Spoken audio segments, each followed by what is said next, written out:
Getting started in our driver's rear wheel well, we'll go ahead and grab our 10mm socket and remove 4 10mm screws in the wheel well.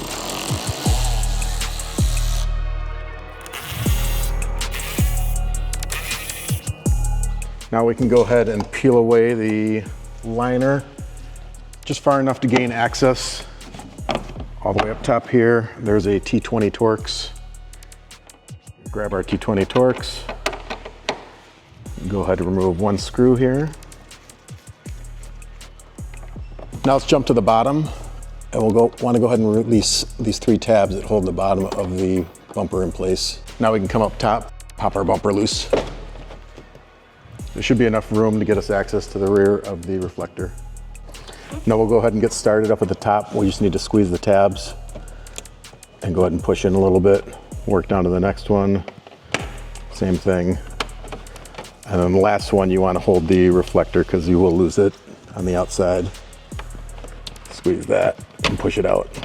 As you can see here, these are the clips that I'm referring to that you're squeezing, all 3 of them. Now you can install this one of 2 ways. You can either put everything back together and just install the reflector, or as on this side, we're going to install the reflector and then go ahead and put everything together.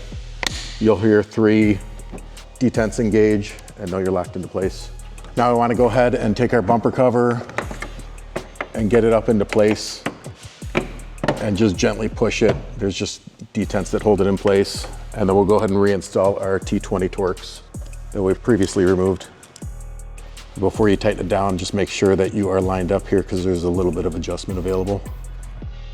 From there, we'll go ahead and put our liner back in place,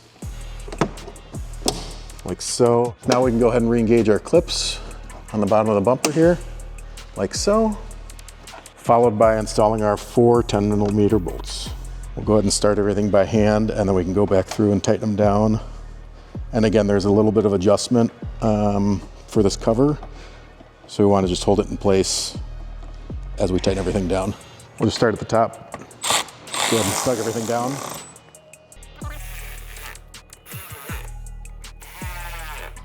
Now that we have the driver's side done, let's go ahead and jump to the passenger side. Kicking things off again on the passenger side, we've got our 4 10mm bolts, and then our retainer clips on the bottom, followed by a T20 Torx up top. Now we'll go ahead and pop the bumper loose up top here, walking it back slowly so we can gain access to our 3 tabs in the back.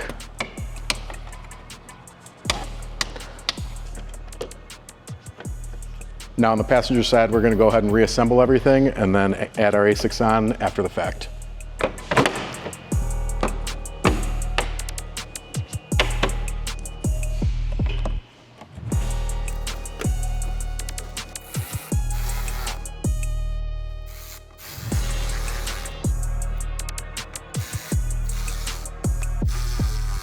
Last step, go ahead and pop this in place.